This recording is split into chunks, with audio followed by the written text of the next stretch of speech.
Desde hace horas, la Policía Científica y la Guardia Civil registran la vivienda del amigo de Esther López, el último que la habría visto con vida. La investigación por la muerte de la joven de Traspinedo sigue abierta. Su cuerpo apareció hace poco más de 2 meses. Muy buenas tardes. Fue el 5 de febrero cuando se localizó el cuerpo sin vida de Esther López y desde entonces los agentes intentan saber qué pasó con ella, cómo murió, cuándo y dónde, porque el cadáver estaba en una zona que ya había sido peinada en las búsquedas. Hoy las pesquisas los han llevado por primera vez a registrar el chalet familiar del amigo de Esther que dijo que discutió con ella el día de su desaparición. Vamos a Traspinedo. Andrea Magdalena. Durante todo el día y hasta las 10 de la noche, la Policía Científica va a registrar con el sospechoso presente esa vivienda familiar. En el interior se buscan restos biológicos que puedan probar si el cadáver de Esther estuvo escondido y luego fue trasladado a uno de los accesos principales de Traspinedo. Eso ocurrió 3 semanas después de su desaparición. Él, el sospechoso principal ahora mismo, fue la última persona que dijo haber visto con vida a Esther López. Un chico de 18 años ha fallecido atropellado por un vehículo que participaba en el Campeonato Autonómico de Cross en Almaraz de Duero.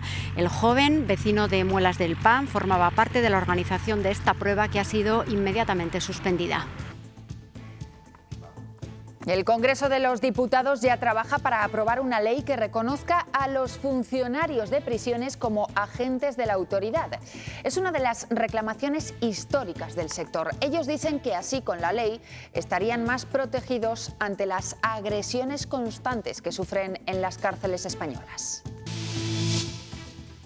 Un alcance penal de la agresión que sufre el funcionario, sino que también se le reconozca la indemnización que puede llegar a percibir. La última agresión que hemos tenido, por ejemplo, en Castilla y León, fue en el centro penitenciario de León, en el que 2 compañeros, cuando se acercaron al interno, les arrojaron lejía. En Castilla y León hay entre 300 y 400 joyeros que se enfrentan a inversiones muy importantes de cara a diciembre del año 2023 para cambiar por completo sus sistemas de seguridad. Es un momento económico complicado, se han visto muy afectados por la crisis del coronavirus y por eso le piden al Gobierno central una moratoria en la entrada en vigor de esta ley.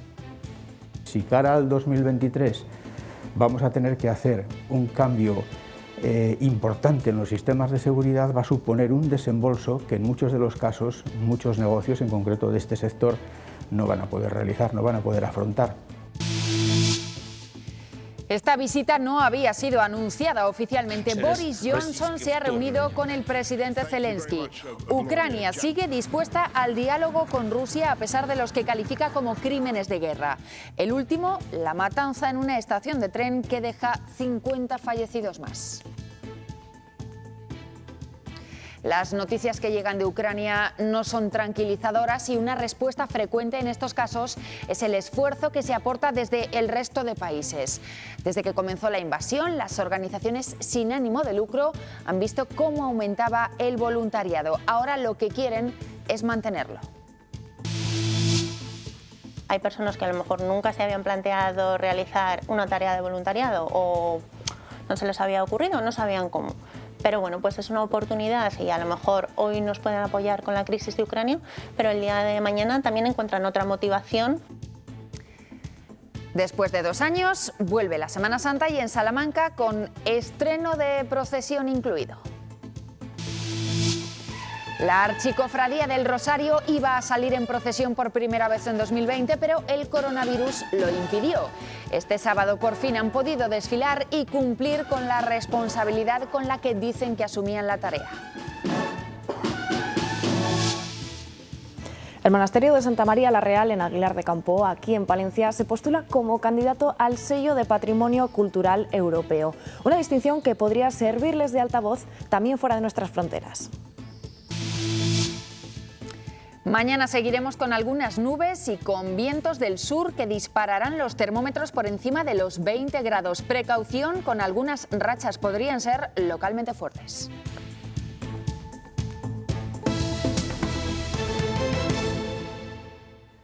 Novedades este sábado en el caso de Esther López, la joven de Traspinedo a la que localizaron muerta casi un mes después de su desaparición. Hoy los agentes registran el chalet del que se ha convertido en uno de los principales sospechosos, el amigo que la habría visto con vida por última vez. La Guardia Civil lleva horas en esa casa familiar que no había sido inspeccionada hasta el momento.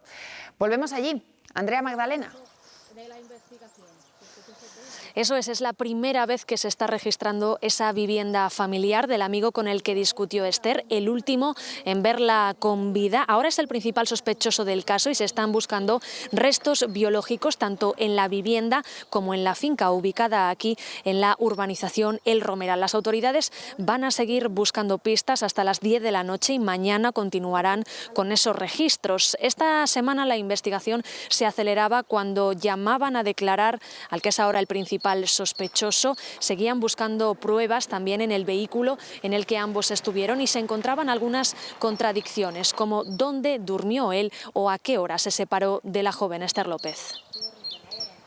Bueno, pues hoy hemos querido preguntar a la delegada del Gobierno en Castilla y León cómo avanza ese caso, el de la muerte de Esther López. Barcones ha confirmado esta nueva línea de investigación, aunque no ha dado muchos más detalles. Ha recordado que sigue bajo secreto de sumario. Se ha procedido a seguir con la investigación en la casa de uno de los investigados. No se ha alterado la situación procesal de ninguno de ellos y la investigación sigue su curso. Y nos tenemos que ir ahora a la provincia de Zamora, hasta Almaraz de Duero. Allí se celebraba el Campeonato Regional de Autocross y allí ha muerto un joven de unos 18 años. ¿Qué ha pasado, Sara Andrés?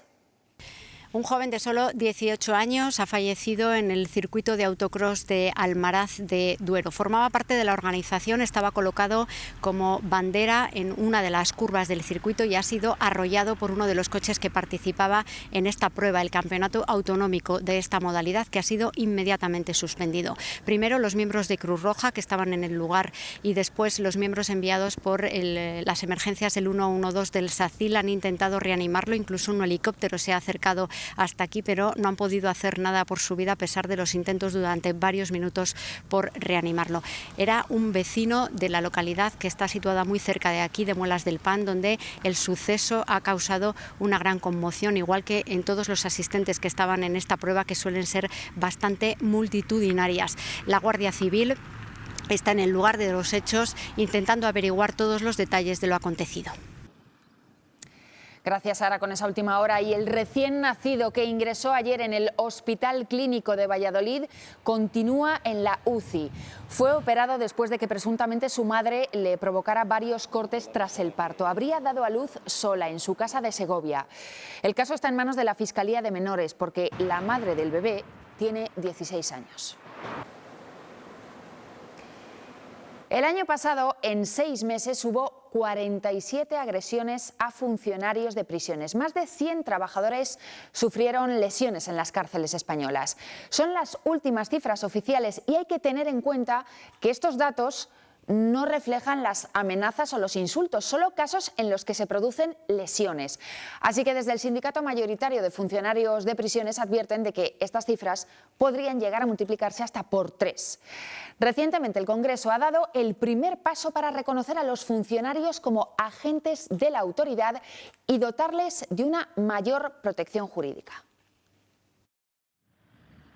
Ya hay una proposición de ley para reconocer a los funcionarios de prisiones como agentes de la autoridad. Cuerpos y fuerzas de seguridad del Estado lo llevan teniendo de toda la vida y hay muchas otras personas, como son los conductores de autobús, los servicios médicos, los profesores. En caso de agresión estarán más protegidos, tendrá un agravante penal. El interno es condenado a pagar una indemnización. Esta indemnización sea percibida por parte del funcionario independientemente de que se declare insolvente. Y creen que así disminuirán las agresiones. Que te diga un interno, yo a usted le quito la vida y a mí me sale gratis, es muy complicado. Que te estén amenazando y que no pase absolutamente nada. Se produce una agresión a un trabajador penitenciario cada 36 horas. Con este cambio, los informes que elaboren tendrán presunción de veracidad. Por otro lado, también a la hora de asistir a juicio serías identificado no con tu nombre, sino con tu número profesional. Y si ingresan en prisión, no compartirán los mismos espacios que los internos comunes. Esta modificación de ley ya se ha votado por mayoría y ahora se inicia un periodo de enmiendas. En el centro penitenciario de Topas hay más de un 33% de falta de funcionarios. ¿Cómo haces eso? Aún aprobándose, todavía denuncian que falta personal y hay diferencias salariales según la comunidad autónoma. En la última década, más del 10% de joyerías de Castilla y León han tenido que cerrar por problemas económicos o por jubilación. Ahora el sector se enfrenta a un cambio que podría suponer un importante gasto y advierten, muchos no lo van a poder asumir. La nueva ley de seguridad les obligará a cambiar sus sistemas de vigilancia. Le piden al Gobierno que retrase su puesta en marcha. Elena Rodríguez. Esta es una de las entre 300 y 400 joyerías y relojerías que hay en Castilla y León y que se verían obligadas a partir de diciembre del año 2023 a cambiar por completo sus sistemas de seguridad. Van a tener que tener dobles sensores dentro de un mismo cajetín que detecten la presencia, por ejemplo, a través de microondas y también los cambios de temperatura en el interior. Eso les supondría una inversión muy importante en un momento económico complicado que además se une a otros cambios que van a tener que hacer en los sistemas informáticos. Por eso le piden al Gobierno central una moratoria en la entrada en vigor de la ley de seguridad que está prevista para diciembre de 2023. Cuando esta joyería está cerrada, el sistema de seguridad detecta con estos sensores si alguien entra. Están colocados por todo el establecimiento y también en los escaparates. Con la nueva ley de seguridad, para sectores de riesgo deberían cambiarlo por completo para incluir un doble sensor en cada uno de estos cajetines.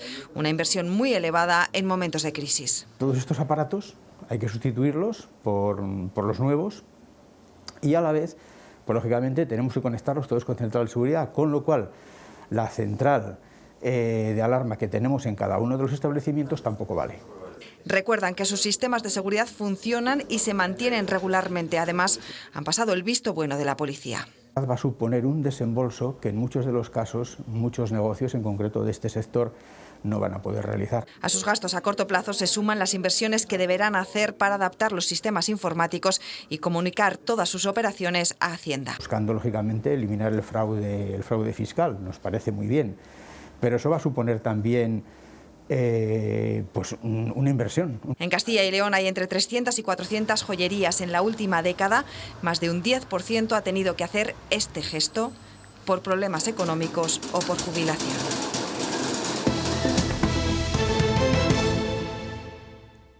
Por sorpresa, así se ha presentado el primer ministro británico en Ucrania. Boris Johnson se ha reunido con el presidente Zelensky en Kiev horas después del ataque a una estación de tren que deja ya medio centenar de muertos, la mayoría de ellos mujeres y niños. Este fue uno de los proyectiles que cayeron sobre la estación de Kramatorsk. Fue en el peor momento. Niños y mujeres se agolpaban para huir del país. Eran unas 4.000 personas. Medio centenar ha perdido la vida. El mundo condena los ataques y sigue conmocionado. Hoy, por sorpresa, Boris Johnson se ha reunido con Zelensky en Kiev. Ha viajado al país para mostrar su solidaridad. El gobierno pide una respuesta global firme. Mientras en Bucha intentan recuperar el aliento tras la masacre. Así retiran vehículos completamente calcinados. Ya han pasado 45 días desde que empezó la invasión y 45 días llevan los ucranianos mirando al cielo. Los ataques rusos se centran ahora al este del país, en Donbass. Rusia asegura que ha destruido la munición de esta base aérea ucraniana. Y la factura humana pesa. La Fiscalía de Ucrania denuncia que 176 niños han fallecido y más de 300 han resultado heridos. Y los corredores humanitarios siguen. Por ellos han huido desde el viernes 7.000 personas. Esta pasada madrugada llegaban los primeros 37 refugiados ucranianos directamente desde la frontera de Polonia y mediante el Ministerio de Migraciones y la Fundación APIPA-CAM. La mayoría son mujeres jóvenes con sus hijos, aunque también encontramos alguna persona mayor. Este hotel Puerta de Pinares en Abejar, Soria, va a ser su nuevo hogar y también el de otros tantos refugiados que todavía pueden llegar hasta completar todas sus plazas. Aquí van a ser empadronados y los más pequeños escolarizados en el colegio del pueblo. El ayuntamiento asumirá los gastos de material escolar como ya hace con el resto de estudiantes. Una llegada que ha levantado gran expectación aquí en el municipio pinariego, que lo recibe con los brazos abiertos. Más de un mes ya con la invasión de Ucrania copando titulares y eso ha calado en las conciencias de millones de personas por todo el mundo. Para muchas de ellas ha sido el aliciente necesario para empezar a colaborar con alguna organización solidaria. En España, desde que comenzó el conflicto, Cruz Roja ha atendido a más de 33.000 personas en nuestro país. Para hacerlo posible se han movilizado más de 2.000 voluntarios. De todos los ucranianos atendidos, este movimiento Cruz Roja ha auxiliado a más de 800 aquí en Castilla y León. 440 voluntarios se han ofrecido para dar respuesta en nuestra comunidad. Y la situación de emergencia también deja cifras excepcionales para Cáritas. Sus voluntarios han crecido un 15% en estas semanas en Castilla y León. Y además las donaciones, solo las económicas, han supuesto un montante para Ucrania que supera el 1.000.000 de euros y que sigue subiendo. El drama nos llega, y no solo a través de imágenes. Nos pasó a raíz de la crisis sanitaria del COVID, en la que hubo una movilización masiva de personas voluntarias y también nos sucede a día de hoy. Cruz Roja, Cáritas, el Banco de Alimentos, UNICEF, todos han sumado refuerzos en el voluntariado. Se presenta presencialmente en nuestras oficinas y dicen, hola, quiero ayudar, ¿cómo puedo hacerlo? Hay quien se ofrece para acompañar, hay quien se ofrece para ir a ayudar a hacer gestiones o trámites, hay quien se ofrece pues para traductor. Y también para acoger a refugiados en su propia casa. La oleada de solidaridad es incuestionable. Y sigue el goteo y la colaboración permanente de personas, ¿no? Desde quien puede vía Bizum hacer un donativo de 5 euros hasta quien te hace por una transferencia bancaria pues un donativo grande, etcétera, ¿no? El drama nos llega, sí, pero también tenemos facilidad para arrinconarlo en nuestra memoria con el paso de las semanas. Al final también es nuestra responsabilidad ahí mantener ese músculo y esa motivación de las personas que ya se han incorporado para pues que sigan viendo lo importante que es su solidaridad día a día. Porque Ucrania es mucho, pero no todo. Ellos siguen atendiendo a los colectivos vulnerables con los que ya trabajaban. Y escuchen ahora porque en España mañana el precio de la luz se desploma. De media el megavatio hora va a marcar los 159 euros. Pero atención porque por la tarde hablaremos de todo un récord y esta vez a la baja. Su precio será de poco más de 1 euro. Serán 7 horas, ahí las ven, que darán un importante respiro a los consumidores después de semanas con precios disparados, que afectan también a muchas entidades locales como los ayuntamientos. Algunos dicen que no pueden hacer frente a ese incremento. Es el caso del consistorio de Bocigas, en Valladolid. Su factura se ha disparado por 4. Allí ha estado Estefanía Ureña.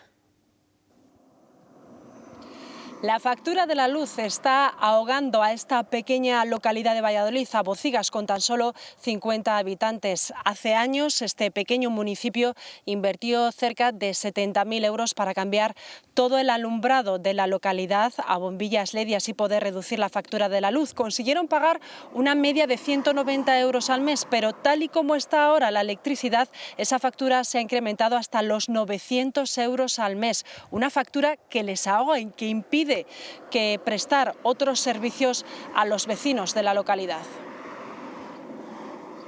Nos va a dar una ayuda económica fija y otra por habitantes. Tenemos que recortar de calefacción, tenemos que recortar de otros sitios porque creo aquí el dinero le tenemos justos. Si sigue así nos vamos a ver obligados a pagar las farolas. 24 horas llevan estos transportistas guardando cola en Reino Unido. Son camioneros españoles y europeos atrapados en una autopista de acceso al Eurotúnel. Allí se ha formado un tapón, lo están viendo, por los despidos de la compañía de operadores del puerto de Dover.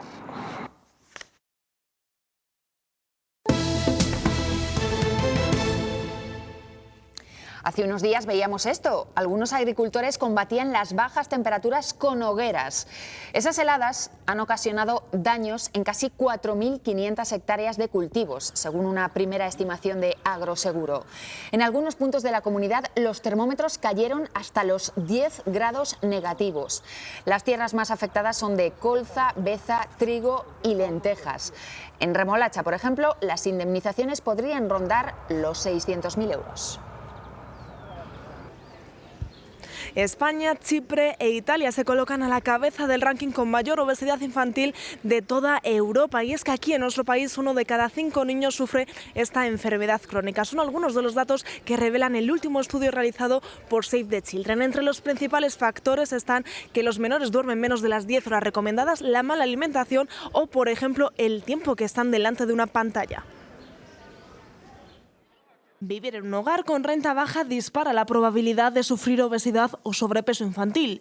En estas casas se dispara hasta el 32%, frente al 19% de las casas donde la renta es más alta. Los alimentos ultraprocesados, los alimentos, la comida basura es también más barata y entonces está más disponible cuando el entorno familiar cuenta con una renta más baja. No dormir bien, la falta de actividad física o el uso de las tecnologías también son algunos de los factores que influyen directamente en ello. Se abusa mucho de las tecnologías y se potencia poco la actividad física por parte de los menores. Nosotros trabajamos con dispositivos móviles, nos ven con ellos, entonces eso es un poco más complicado. Pero bueno, intentando limitar un poco el tiempo que están con ellos. Para combatirlo, la receta parece fácil: dieta equilibrada, frutas y verduras, que coman poca carne roja y más pescado. No tomando azúcar, tomando pan integral. Y limitar un poquito los hidratos de carbono de absorción rápida.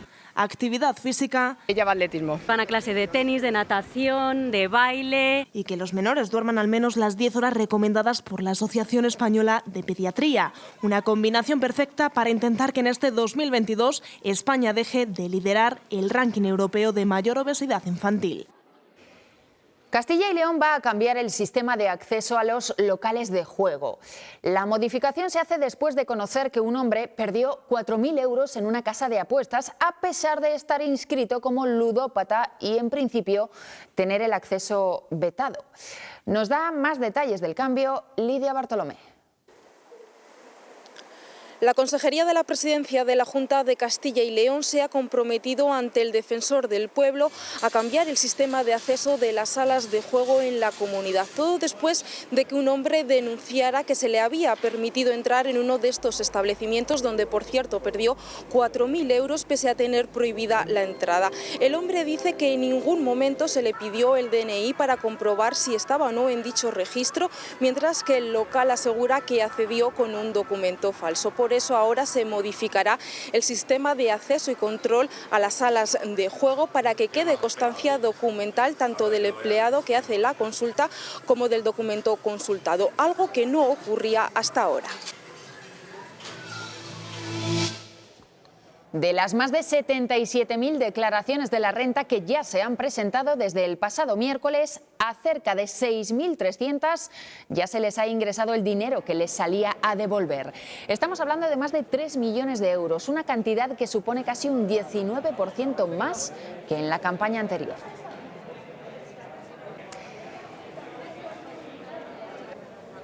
Y esta tarde en Valladolid han querido demostrar que policías y gitanos no son enemigos, sino aliados para conseguir, dicen, una buena convivencia vecinal. Han organizado un curioso partido de fútbol que ha enfrentado a dos equipos formados por ambos colectivos. Con ellos ha estado Enar Valerio. La idea de este partido de fútbol surgió de la propia asociación Gitanos en Progreso para demostrar que se puede tener una buena relación con la policía. Querían aunar los valores del deporte con los de la propia asociación, también para desterrar los estigmas que los separan. Quieren sobre todo que los jóvenes vean más allá de ese uniforme policial y los vean como aliados para lograr que la convivencia en este barrio de Las Delicias, uno de los más conflictivos de la ciudad de Valladolid, se puede desarrollar en paz.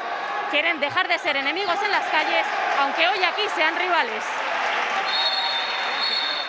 Es una buena manera de demostrar que estamos en contacto y en colaboración ahora mismo en el barrio. Con la Policía Municipal, la Policía Nacional, el equipo de bomberos, estamos colaborando con ellos. Esta convivencia entre gitanos y policía no es fácil, ha costado, pero poco a poco se está consiguiendo, se está mejorando día a día y estos resultados, que poco a poco un mejor barrio de momento, parece. Lo que fue un monasterio en ruinas en Aguilar de Campoo, en Palencia, hoy se postula como candidato al sello Patrimonio Cultural Europeo. Una distinción, además, que tiene poca representación nacional. Marta Caña.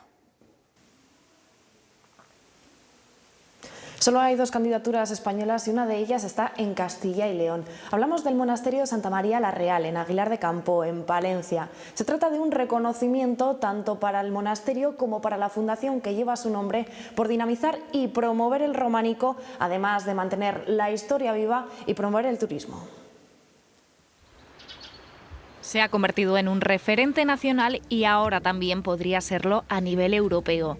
Este monasterio es el resultado de la apuesta por el patrimonio en localidades como Aguilar de Campoo. Un monasterio de más de 1000 años que ha pasado por todos esos avatares a lo largo de su historia, desde ese momento de esplendor que tuvo con los premonstratenses a su caída en desgracia después de la desamortización y la recuperación, ¿no?, de la mano de José María Pérez Peridis. La posibilidad de obtener el sello Patrimonio Cultural Europeo para ellos es, además de la fuerza añadida para continuar con su trabajo, una oportunidad para salir de nuestras fronteras. Puede ser una gran oportunidad para que se nos conozca, yo creo que mucho más de lo que ya se nos conoce. Un camino que han seguido de la mano de la sociedad civil. Gente con muy pocos recursos, pero que han conseguido ayuda de particulares, ayuda de instituciones para ponerlo en marcha y luego llenarlo de contenido. Y que gracias a ese empeño por reconstruir lo que un día se abandonó, han conseguido también crear un atractivo turístico. Los recursos que aquí tenemos es un patrimonio que nos permite vivir.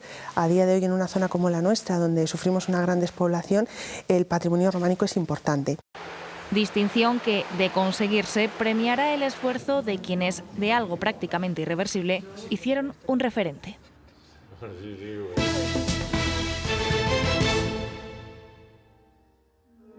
La Veracruz quita el polvo a sus conjuntos preparando la Semana Santa. Las andas están en plena restauración y se baja del paso el misterio de la caña. Nunca habíamos visto así sus detalles. Este es Boca Ratonera. Lo más fácil y lo más cómodo era ponerles un mote para poderlas reconocer. No sabemos si muy bien se hizo primero en la calle y luego se pasó dentro de la cofradía o fue algo al revés.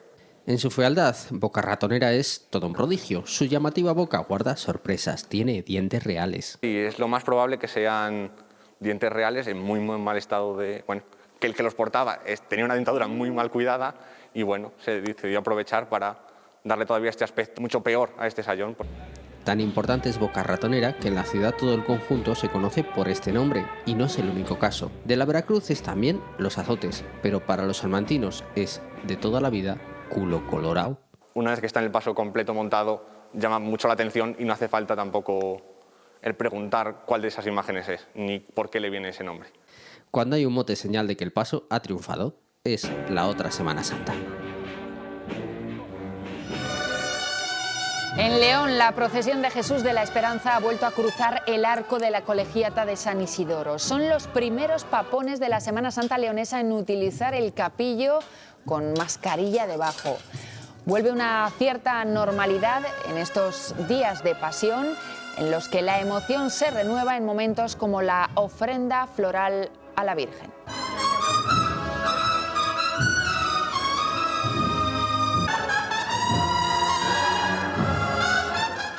En Salamanca esta tarde la Archicofradía del Rosario ha realizado su primera estación penitenciaria. Miles de personas han presenciado esta procesión que salía del convento de San Esteban y que tiene como imagen a nuestro Padre Jesús de la Redención. 300 hermanos han visto cumplido su sueño después de más de una década de espera.